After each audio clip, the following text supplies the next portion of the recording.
오늘 하나님께서 우리에게 주시는 말씀 같이 보도록 하겠습니다. 사도행전 2장 37절에서 41절 말씀까지입니다.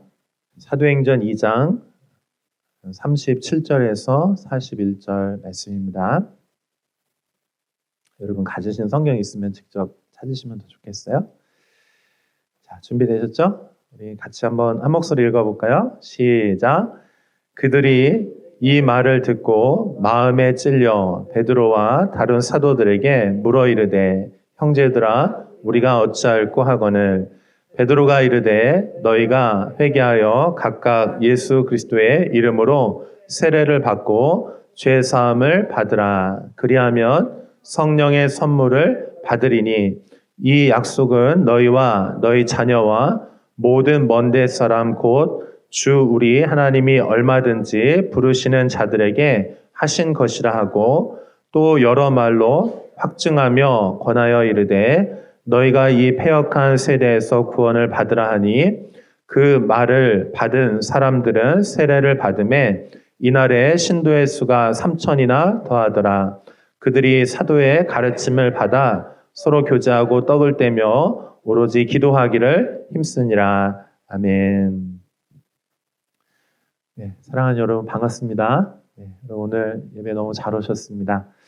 우리 옆에 계신 분들하고도 좀 같이 인사 나누고 좀 시작하면 좋겠는데요. 요즘 날씨가 너무 덥잖아요. 그래서 좀 건강 잘 챙기고 여름 잘 보내라고 좀 그렇게 얘기 좀 해주시겠어요? 시작. 네, 네. 항상 볼 때마다 쑥스럽고 부끄럽고. 네. 제가 요즘 날씨 굉장히 덥잖아요. 그래서 제가 대학생 때 자취를 한 적이 있었거든요. 보통 기숙사에 주로 살았는데, 이제 한 학기 정도, 1년 정도 이렇게 자취를 한 적이 있어요. 근데 그 자취방이 옥탑방이었는데 너무 더웠어요. 그래가지고 제가 한번 더위를 먹은 적이 있었는데 더위를 먹으니까 정말 아무것도 할 수 없더라고요. 그래서 여러분 좀 더울 때는 가능하면 좀 시원하게 하시고 또 맛있는 것도 드시고 또 아이스크림도 이렇게 드시고 이렇게 하시면 좋을 것 같아요. 그리고 저한테 연락하시면 제가 맛있는 시원한 거 꼭 사드릴게요. 알겠죠? 그러니까 연락 주시면 되겠습니다. 오늘 사도행전 2장 37절에서 42절 말씀 여러분과 함께 좀 나누려고 하는데 우리가 지난주까지 에베소서 말씀 이제 거의 한 달 반 정도 이렇게 한 2달 정도 거쳐서 에베소서 말씀 나눴던 것 같습니다. 그리고 저희가 이제 9월 달에 이제 새로운 학기가 시작되면서 이제 새롭게 말씀도 좀 이렇게 준비하려고 하고요.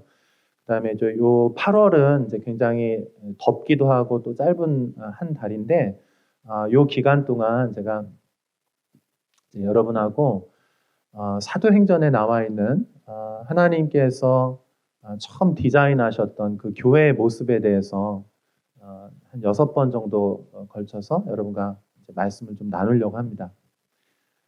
수련회 그 기간하고 이제 주일 말씀들 통해서 5번 정도 이렇게 말씀 나눌 수 있을 것 같아요. 그래서 여러분 좀 같이 기대해 주시고 또 함께 해주시면 좋겠습니다. 그래서 오늘은 하나님께서 디자인하신 교회의 첫 번째 메시지인데요. 회개라고 하는 주제로 여러분하고 좀 말씀을 나누려고 합니다. 한번 따라해 보시겠어요? 회개. 여러분 회개가 어떤 의미인지 아시죠?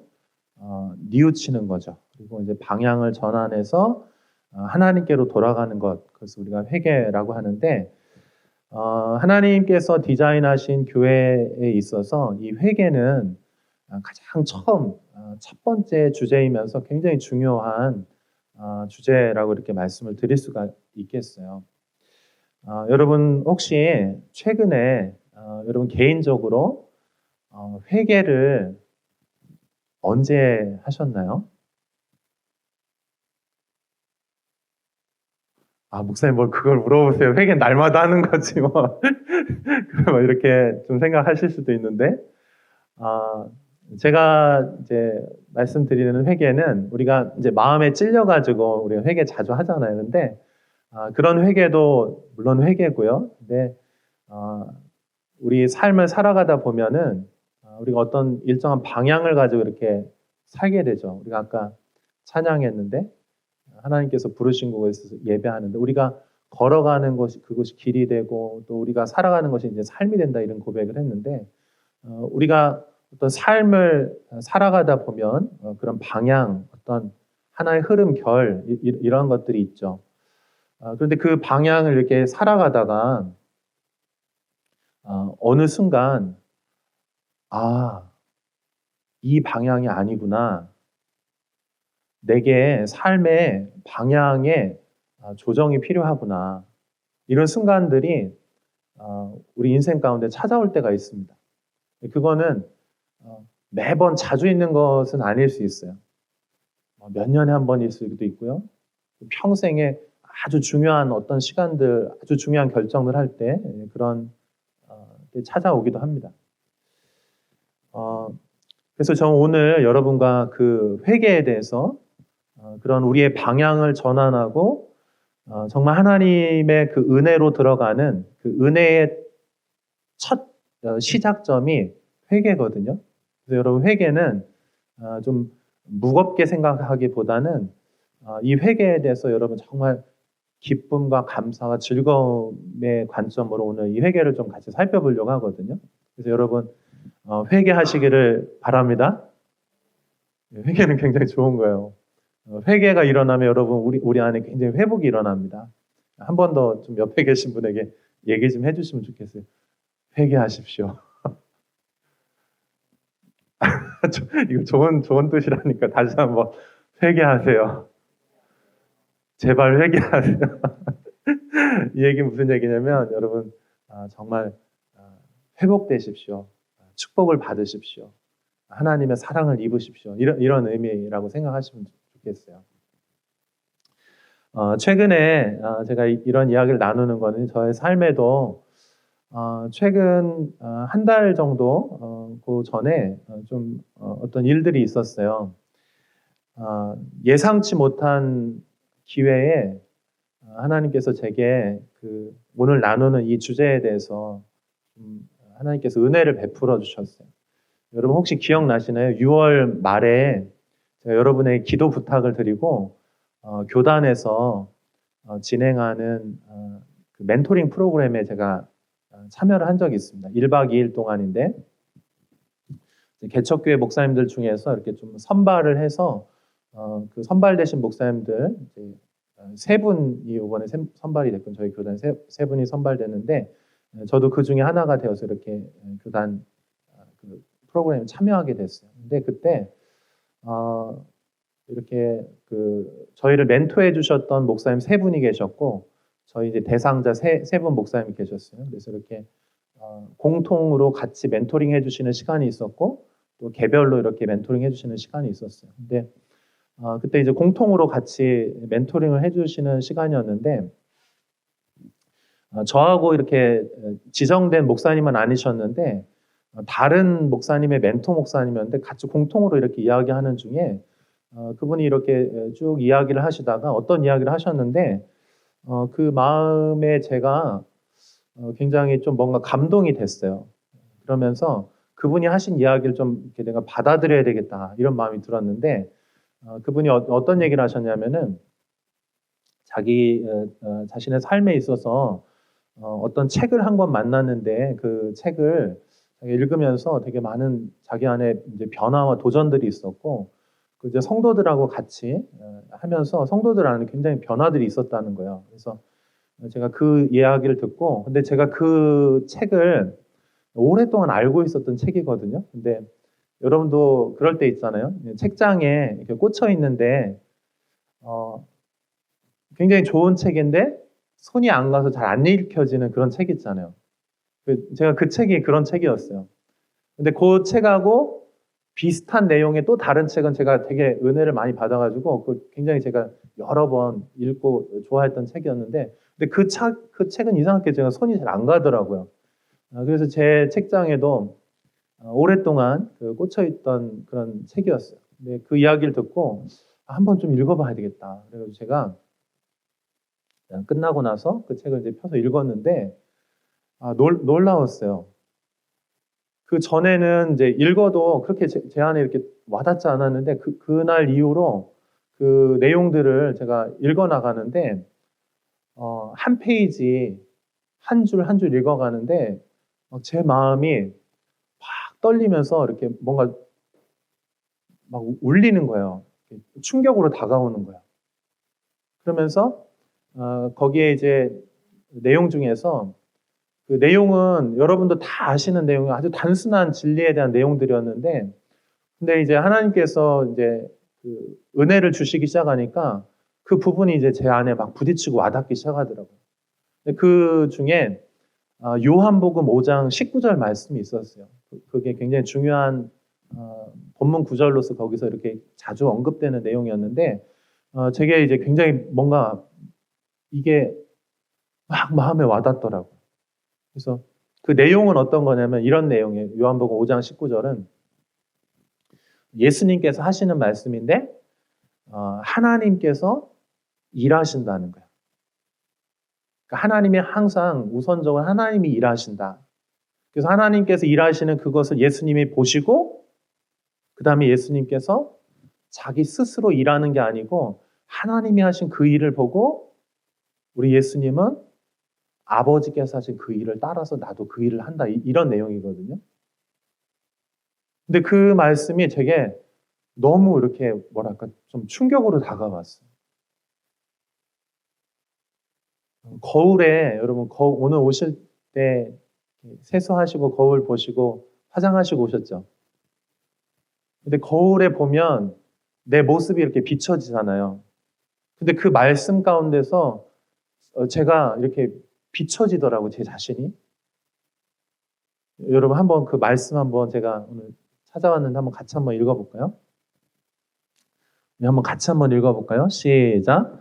그러므로 예수께서 그들에게 이르시되 내가 진실로 진실로 너에게 이르노니 아들이 아버지께서 하시는 일을 보지 않고는 아무것도 스스로 할 수 없나니 아버지께서 행하시는 그것을 아들도 그와 같이 행하느니라. 아멘.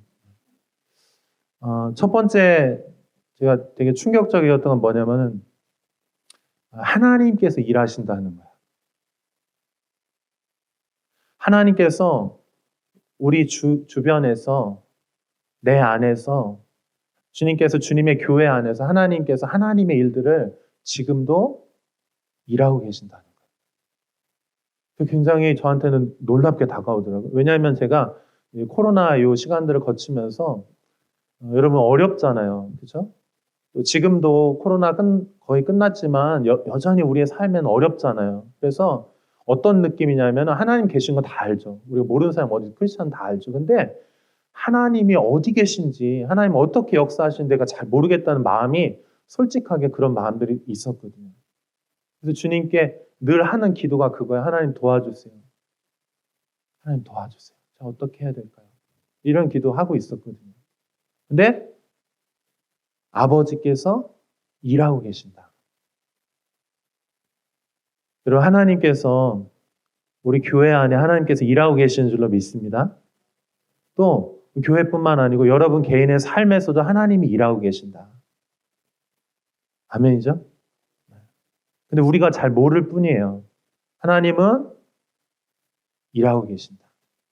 근데 또 하나 더 놀라운 게 있어요. 이게 더 충격이었어요. 두 번째 거였는데 우리 예수님은 뭐라고 말씀하시면은 스스로 나는 아무것도 할 수 없다 이렇게 말씀하셔요. 이게 무슨 뜻이냐면은 하나님이 일하고 계신데 우리 예수님은 그 하나님의 일하심에 동참하시겠다는 거예요. 그리고 무슨 뜻이냐면 내 뜻대로 내 마음대로 살지 않겠다 이 얘기예요. 여러분 예수님은 하나님의 아들이시잖아요. 하나님이시잖아요. 능력이 있으시잖아요. 지혜가 있으시잖아요. 모든 거 다 알고 계시잖아요. 근데 우리 예수님 뭐라고 말씀하시냐면은 내 뜻대로 아무것도 나는 그렇게 안 하겠다는 거예요. 스스로 하지 않겠다. 나는 철저하게 하나님과의 관계 안에서 하나님이 하시는 그 일을 보고 나는 그 일에 동참하겠다. 이렇게 말씀합니다.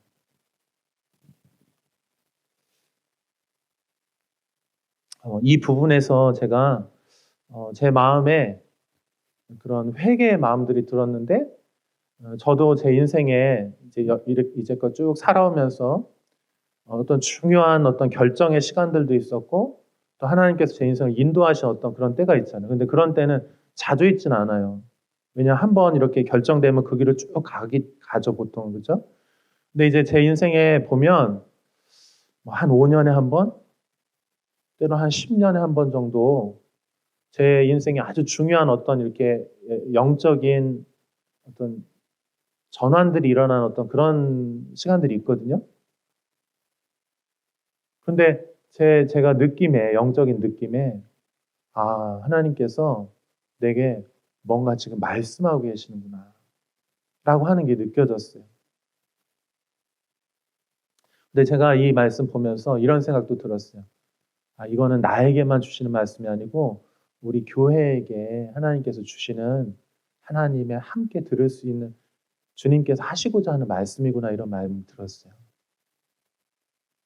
사랑하는 여러분, 오늘 이 말씀이 여러분에게도 이 말씀 여러분에게 부딪힐 수 있기를 축복합니다. 우리가 이렇게 가는 방향들이 있는데 하나님께서 그 방향에 대해서 하는 어떤 조정들이 필요할 때 하나님 말씀해 주시거든요. 그래서 제가 이 말씀을 딱 듣고 나니까 어떤 느낌이 드냐면 좀 죄송했어요. 하나님께도 죄송하고 회개의 마음인데 근데 또 한편으로 너무 눈물은 나는데 기쁜 거 있죠. 하나님이 내게 말씀하시고 나와 함께 하시는구나. 나의 삶에 대해서 하나님이 붙들고 계시고 하나님이 이렇게 인도해 가시길 원하시는 그 방향이 있구나 하는 것을 알고 나니까 너무 좋았어요. 그래서 제가 아마 이제 근데 이게 이제 시작이었고요. 이게 이제 계속 이렇게 되면서 제가 지난주에도 제가 여러분하고 같이 기도 부탁하고 또 이렇게 제가 연합집회 있었잖아요. 그래서 거기 갔는데도 내용이 좀 깜짝 놀랐어요. 그 본문은 달랐는데 똑같은 내용의 메시지였어요. 제가 하나님께서 이렇게 반복적으로 제 삶에 이렇게 말씀하시고 이렇게 한다는 거는 지금 하나님의 되게 중요한 때구나 하는 걸 제가 이렇게 그 느낌적으로 이제 제가 알 수가 있었어요. 그래서 사랑하는 여러분, 여러분에게도 하나님께서 아주 중요한 시간이기 때문에 주님께서 여러분 개인적으로 하나님께서 말씀해 주실 줄로 믿습니다. 여러분 좀 잘 이렇게 들으시고 또 여러분 삶의 어떤 부분 필요한 부분들 이렇게 받아들이시고 또 조정도 하시고 이렇게 하면 좋을 것 같아요. 자, 제가 이제 사도행전 하나님께서 디자인하신 교회에 대해서 말씀드리면서 이 말씀을 이제 왜 드리냐면 오늘 주제가 이제 회개에 대한 내용이기도 하고 또 하나 이제 제가 이제 시작하면서 이런 거예요. 여러분 우리가 신앙생활 있잖아요. 신앙생활하고 또 교회 생활도 하잖아요. 그죠? 개인적으로 내가 하나님과 관계도 있고 또 내가 주님께서 부르신 그 몸에 속해서 그 공동체 안 교회 생활을 한단 말이에요. 근데 우리가 여러분 한번 가만히 잘 생각해 보세요. 내가 생각하는 신앙생활이 있거든요. 하나님과 관계 안에서. 그리고 또 내가 좋다고 생각하는 어떤 교회 생활들이 있거든요. 근데 어떤 부분들은 이제 하나님의 뜻과 나의 뜻과 이렇게 일치되는 부분들이 있어요. 그거는 이제 감사하고 좋은 일이죠. 근데 어떤 것들은 그냥 내 생각들이 있거든요. 내가 생각하고 내가 판단할 때 좋아 보이는 것들이 있거든요. 근데 이것들이 때로는 이렇게 하나님이 원하시고 하나님 디자인하신 거하고 내 뜻과 내 생각과 또 세상의 영향을 받아서 내가 원하는 어떤 것들인데 이것이 다를 때가 있어요. 그러면 여러분 우리 어떻게 해야 될까요? 분명한 거는요. 하나님의 계획이 하나님의 뜻이 훨씬 더 완벽하고 좋아요. 아멘. 그래서 여러분, 우리가 신앙생활도 그렇고 교회 생활도 그렇고 여러분 하나님께서 디자인하시고 하나님께서 꿈꾸시는 그 목적과 그 방향을 향해서 여러분 이렇게 방향의 전환들이 일어날 수 있기를 바랍니다. 그러면 그건 나쁜 것이 아니고 여러분 삶을 굉장히 유익하고 너무 진짜 하나님께서 우리를 향하신 그 오리지널 디자인으로 돌아가는 거예요. 저는 여러분 개인의 신앙생활도 지금 여러분이 하시는 것보다 하나님께서 계획하신 더 놀라운 것이 있는 줄로 믿습니다. 그래서 거기 그 방향으로 이렇게 조금 조정해 나가는 거죠. 또 교회 생활도 마찬가지거든요. 내가 누리고 있는 교회 생활들이 있는데 하나님께서 우리에게 계획하신 그 진짜 하나님께서 꿈꾸시는 그 내용들이 있거든요. 그것들로 여러분이 이렇게 들어와서 그걸 다 누릴 수 있기를 바라요.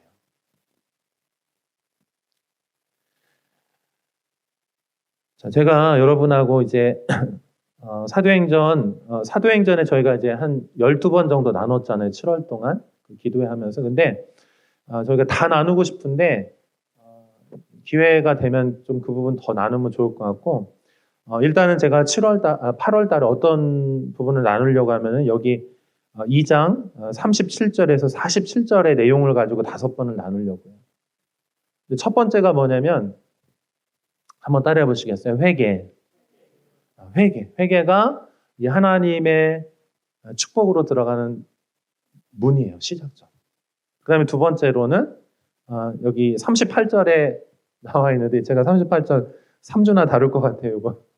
두 번째는 세례예요. 세례. 그리고 세 번째는 성령님이에요. 성령. 이것이 굉장히 중요한 내용들입니다. 그리고 이제 42절부터 47절까지 보면 이제 두 가지가 굉장히 중요한데 그 앞에 거 다룬 거를 제외하고 나머지 두 가지는 뭐냐면 서로 사랑하는 거예요. 서로 사랑하는 거. 교회의 가장 되게 중요한 핵심은 서로 사랑하는 거. 그래서 함께 나누는 거 그런 얘기 좀 나눌 거고 그다음에 마지막 5번째로 기도한다. 초대교회는 기도한다 그랬거든요. 근데 왜 기도해야 되는가에 대해서 사실 이 기도는 기도 자체가 목적이라기보다는 초대교회가 얼마나 성령님께 의존적인지를 보여주는 거예요. 그래서 성령님에 대한 이야기를 한 번 더 할 거예요. 자, 이제 여러분 이제 개관 설명은 좀 드렸으니까 제가 오늘 본문으로 조금 더 들어가 보도록 하겠습니다. 자, 37절에 보면 우리 한번 같이 읽어볼까요? 37절. 같이 읽습니다. 시작. 그들이 이 말을 듣고 마음에 찔려 베드로와 다른 사도들에게 물어 이르되 형제들아 우리가 어찌할꼬 하거늘. 아멘. 여러분 하나님의 말씀이 여러분 신앙생활 하시기 때문에 늘 들려지죠. 성경의 가르침들이 있잖아요. 근데 그 가르침들이 다 내 삶을 매번 바꾸지는 않거든요. 그렇잖아요. 솔직히. 매번 바뀐다면 얼마나 좋겠어요. 근데 언제 하나님의 말씀이 내 인생을 바꾸느냐? 언제 바뀔까요? 하나님의 말씀이 성령께 붙들려서 그 말씀이 내 안에 부딪힐 때 내 삶이 바뀌어요.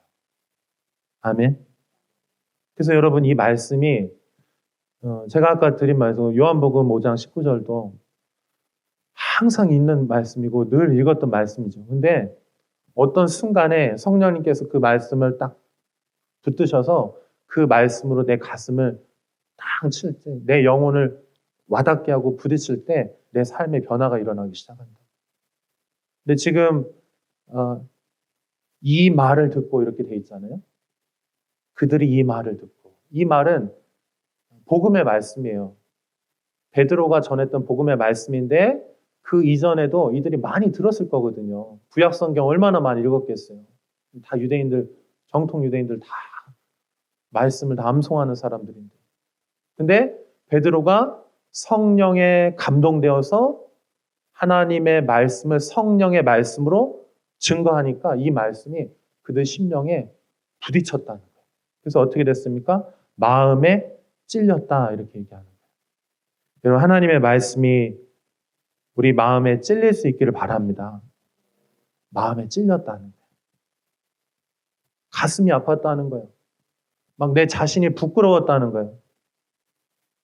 나는 잘 살고 있는 줄 알았는데, 나는 하나님의 방향대로 걷고 있는 줄 알았는데, 알고 보니까 나는 하나님의 뜻하고 상관없이 살고 있는 거야.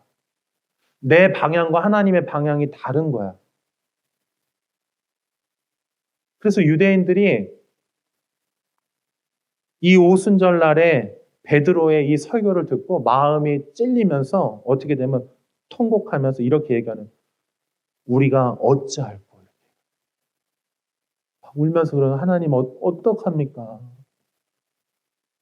하나님의 방향과 내 방향이 다릅니다. 하나님의 기준에서 내가 너무 많이 벗어나 있군요. 그 전에는 내가 안 보였던 거야. 안 들렸던 거예요. 근데 이제 들리기 시작하고 보이기 시작했는데 내가 서 있는 것을 보니까 하나님의 말씀의 기준하고 내가 너무 많이 떨어져 있는 거야. 이렇게 와 있는 거야. 여러분, 그럴 때 있잖아요. 그럴 때 어떻게 됩니까? 그때 회개가 일어나기 시작하는 거예요. 회개는 일어나는 거예요. 아멘. 회개는 사실은 내가 노력한다라기보다는 회개는 하나님의 은혜에 의해서 내 안에 터져나기 시작하는 거예요. 여러분, 우리 안에 이 회개의 은혜가 임할 수 있기를 바랍니다. 근데 그 전에는요, 내 마음이 딱딱하게 정말 콘크리트처럼 굳어져 있는 거예요. 망치질을 해도 부서지지 않아요. 이게 마음이 딱 이렇게 해서 주님이 내 안에 들어오셔야 되는데 못 들어와요. 이게 말씀이 들어왔는데 못 들어와. 근데 성령님께서 역사하시면 어떻게 되면 내 마음이 부드러워지면서 하나님의 말씀이, 진리의 말씀이 검이 되어서 내 안에 들어와 내 안에 수술을 하시는 거예요. 하나님 말씀.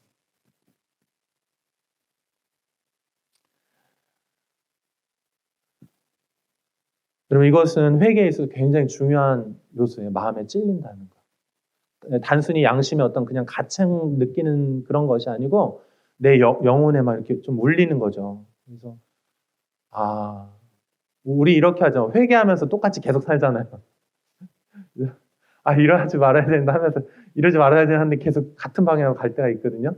근데 이렇게 하나님께서 마음에 찔림을 주셔서 뭔가 말씀이 성령의 감동이 내 안에 부딪히면 그런 차원이 아니고 이렇게 돌이키는 거예요, 방향을. 하나님께로 돌아가고 싶다. 하나님과 함께 살고 싶다. 하나님의 사랑 안에 거하고 싶다. 그러면 이렇게 방향의 전환이 일어나는 거죠. 그래서 어떻게 했습니까?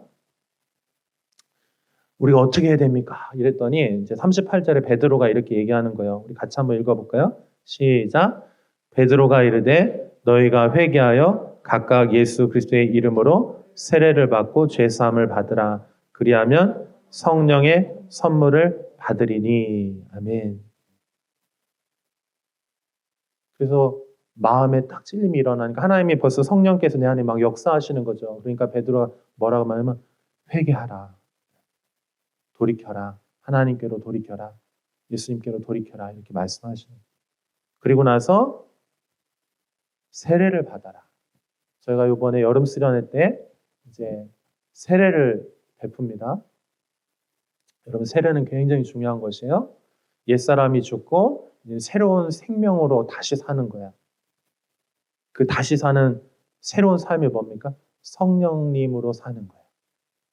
그래서 여기 이제 회개, 세례, 성령 이렇게 하나로 이렇게 묶여져 있는 거죠. 자, 여러분, 그러면 우리가 회개해야 되는데 뭘 회개해야 될까요? 내 삶에 어떤 영역이 뭐가 회개돼야 될까요? 방향 전환의 회개가 일어나서 어떤 회개가 일어나야 될까요? 우리는요, 다 양심이 있어요. 그래서 뭔가 잘못하면 거짓말하고 뭔가 훔치거나 다른 사람 못되게 하면요, 양심의 가책은 느껴져요. 그러나 가책을 느낀다고 바뀌는 건 아니거든요. 어떤 부분에서 방향 전환이 있어야 우리 삶이 변화될까요? 그 베드로가 그 앞에 이렇게 설교를 쭉 한 부분이 이게 부딪힌 거거든요. 그래서 그 베드로가 했던 내용 중에서 제가 두 가지를 좀 말씀을 드릴게요. 첫 번째는 23절이에요. 같이 한번 읽어보겠습니다. 2장 23절. 시작. 그가 하나님께서 정하신 뜻과 미리 아신 대로 내준 바 되었거늘 너희가 법 없는 자들의 손을 빌려 못 박아 죽였으나. 아멘.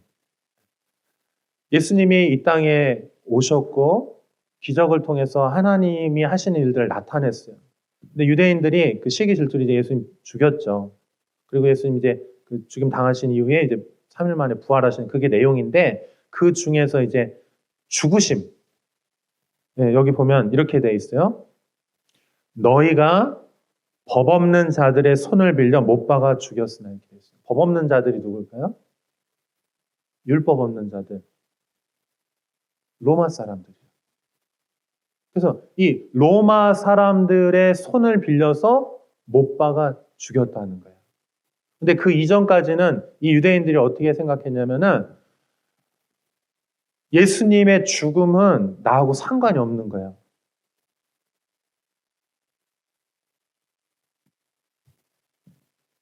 하나님의 아들이 죽으셨는데 그건 나하고 상관없는 사건이었다는 거예요. 내가 직접 이 사람을 죽인 것도 아니고 예수님을 죽인 것도 아니고 그리고 그 이전에는 왜 상관이 없다고 생각하면 나는 죄인이 아니라고 생각하니까 예수님의 십자가 사건과 나는 관련이 없다라고 생각을 하는 거예요. 저는 여러분 이 말씀이 굉장히 중요하다라고 믿습니다. 우리가 은혜가 임할 때 또 은혜가 임하지 않을 때의 특징을 보면 언제 하나님의 은혜가 임하느냐 이런 거예요. 예수님이 여러분 십자가에서 2000년 죽으셨잖아요. 갈보리에서. 그렇죠? 누구의 죄를 위해서 죽으셨습니까? 누구의 죄를 위해서 죽으셨습니까? 예수님이 누구를 위해서 죄를 위해서 죽으셨죠? 갈보리에서? 누구요? 나를 위해서 죽으셨죠. 근데 문제는 뭐냐면 내가 은혜를 잃어버리면 예수님의 죽으심의 그 사건 있죠. 죽으심의 사건. 나를 위해서 죽으셨는데 그 사건하고 나하고 관심이 없는 거예요. 느껴지지 않는 거예요. 내 사건이 아닌 그냥 사건인 거예요. 크리스찬이 그럴 수가 있나요?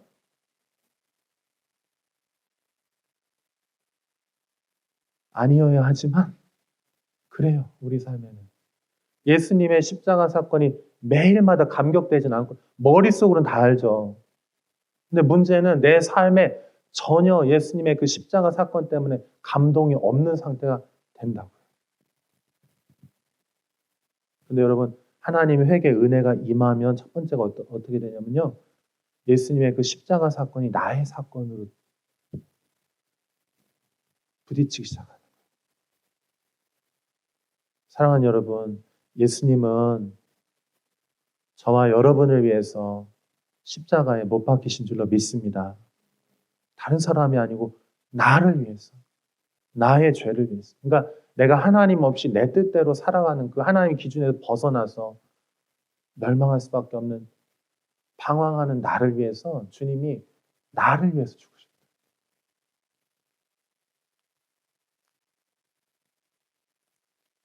법 없는 자들의 손을 빌려서 죽였기 때문에 나하고 상관없는 것이 아니에요. 로마 병정들이 예수님의 십자가에서 예수님의 손을 못 받고 발에다가 못을 받고 가시관을 씌우고 옆구리에 창을 찔렀을 때 예수님 채찍에 맞으셨을 때 그거는 나를 위해서 하신 일이에요. 그래서 여러분 주님이 디자인하신 이 교회에 이 십자가 은혜가 회복될 수 있기를 바랍니다. 그 다음에 두 번째 36절 같이 읽어볼게요. 같이 읽어봐요. 시작. 그런즉 이스라엘 온 집은 확실히 알지니 너희가 십자가에 못 박은 이 예수를 하나님이 주와 그리스도가 되게 하셨느니라. 아멘. 누가 못 박았다고요? 너희가. 이 너희가가 누구야? 내가 예수님을 십자가에 못 박았습니다. 그리고 하나님이 어떻게 하셨어요? 주님과 그리스도가 되게 하셨다. 우리가 주님의 이 십자가 사건이 우리 안에 부딪혀서 하나님의 이 회개 은혜가 우리 안에 들어오기 시작하면 어떻게 되면 주인이 바뀌어요. 우리 인생의 주인이 바뀌는 거예요. 우리가 인생에 방황하는 이유는 우리가 우리 인생의 주인 되어서 그런 거죠. 그죠? 하나님은 우리를 향해 완전한 계획을 가지고 계시잖아요. 가장 선하신 계획들을 가지고 계시잖아요. 그 하나님의 계획이 우리 안에 들어와 하나님이 우리 안에 내 삶의 주인 되시고 주님이 내 삶의 왕 되시면 나는 고민할 거 없어요. 그 주님이 말씀하신 그 음성을 따라 살면 되는 거예요. 아멘. 우리 삶에 그 은혜가 있기를 바랍니다. 자, 우리 마지막으로요. 40절, 41절 한번 읽어볼까요? 시작. 또 여러 말로 확증하여 권하여 이르되 너희가 이 패역한 세대에서 구원을 받으라 하니 그 말을 받은 사람들은 세례를 받음에 이날에 신도의 수가 3,000이나 더하더라. 아멘. 그래서 여러분 회개하고 이 하나님의 은혜를 받아들이게 되면 어떻게 됩니까? 구원을 받는 거예요. 그리고 세례를 받는 것이죠. 제가 마지막으로 여러분 말씀드리고 싶은 거는요. 주님의 교회는 주님께서 디자인하시고 꿈꾸시는 교회의 모습은 한번 따라해 보시겠어요? 구원받은 자들의 교회입니다. 이 얘기는 무엇이냐면 신자들, 믿는 자들의 교회라는 거예요. 여러분 교회는 안 믿는 사람도 다 와야 돼요. 올 수 있어요. 그렇죠? 필요합니다. 와서 복음의 말씀을 들어야 돼요. 그러나 이 교회 여기 있다고 해서 다 교회가 아닌 거예요. 누가 교회냐면 예수님을 믿는 자들이 교회인 거예요. 아멘. 그럼 우리가 예수님을 믿을 수 있기를 바랍니다. 회개할 수 있기를 바랍니다. 회개하고 예수님을 나의 구주로 믿으면 어떻게 됩니까? 내가 주님의 교회가 되는 거예요. 그래서 주님의 우리 이 땅의 이 역사상 이 땅에 지금도 존재하는 수많은 교회들이 있잖아요. 주님이 세우신 다 주님의 교회죠. 그런데 교회가 타락하면 어떻게 됩니까? 진짜 믿는 자들은 비율이 줄어들고 종교생활하는 사람이 훨씬 많아지는 거예요. 교회 안에. 그냥 교회를 다니는 거예요. 문화적으로, 또 습관적으로, 의무적으로 다니게 되는 거예요. 근데 주님께서 꿈꾸시는 교회는 어떤 교회냐면 정말 하나님을 만나서 그 삶이 변화되어서 그 정말 하나님 나라 이 땅에서도 누리고 그리고 우리가 죽은 이후에도 영원한 하나님 나라 진짜 하나님 그 천국에 들어가는 거 그 주님이 그거를 원하시는 거예요.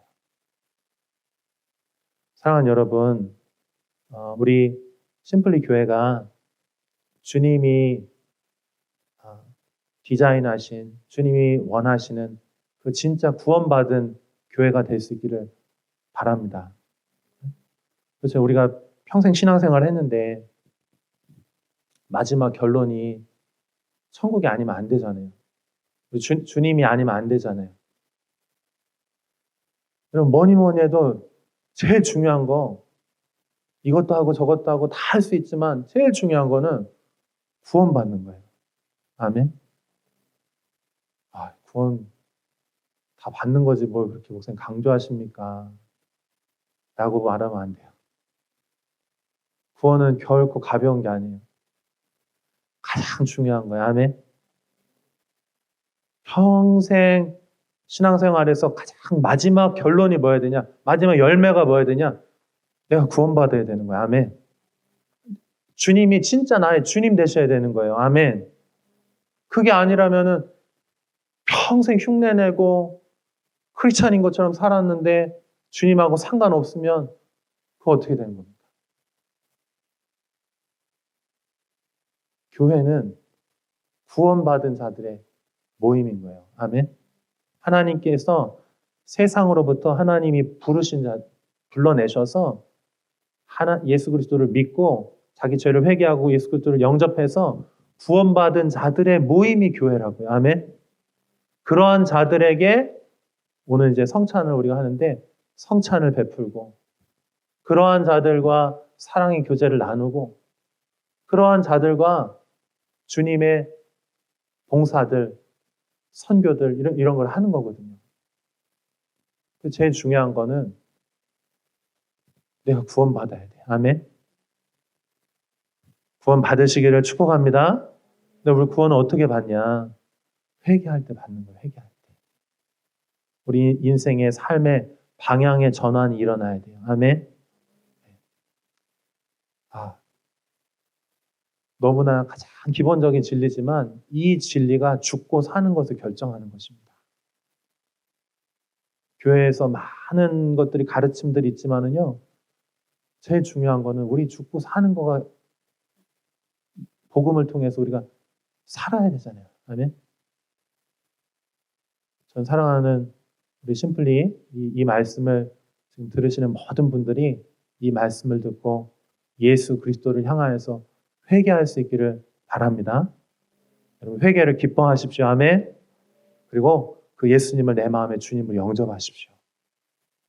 그리고 그 주님과 평생을 기뻐하면서 이 땅에서 살다가 우리 주님 품에 다 같이 그렇게 안깁시다. 아멘. 한 번 더 옆에 있는 분에게 얘기해 주세요. 천국에서 만납시다. 다시 한번 천국에서 만납시다. 네. 저도 그랬으면 좋겠어요. 저도 그런 얘기 아시죠? 천국에 갔더니 제가 부끄러워서 말을 못 하겠네. 집사님이 갔더니 예, 아무튼 우리 목사님은 짜장면 배달 갔답니다. 그 얘기 아세요 혹시? 예. 아유 그만하겠습니다. 아무튼 잘 살아야 돼 이 땅에서. 목사님들이 제일 잘하는 것 같은데 하나님 나라 가니까 제일 안 보이면 안 되죠, 그죠? 여러분 이 땅에서 우리 진짜 잘 살고 어쩌면 이 땅에서 가장 겸손하고 보이지 않는 걸 섬기는 분들이 정말 하나님 나라의 그 주님 곁에서 가장 주님 곁에서 주님 함께 있을 거예요.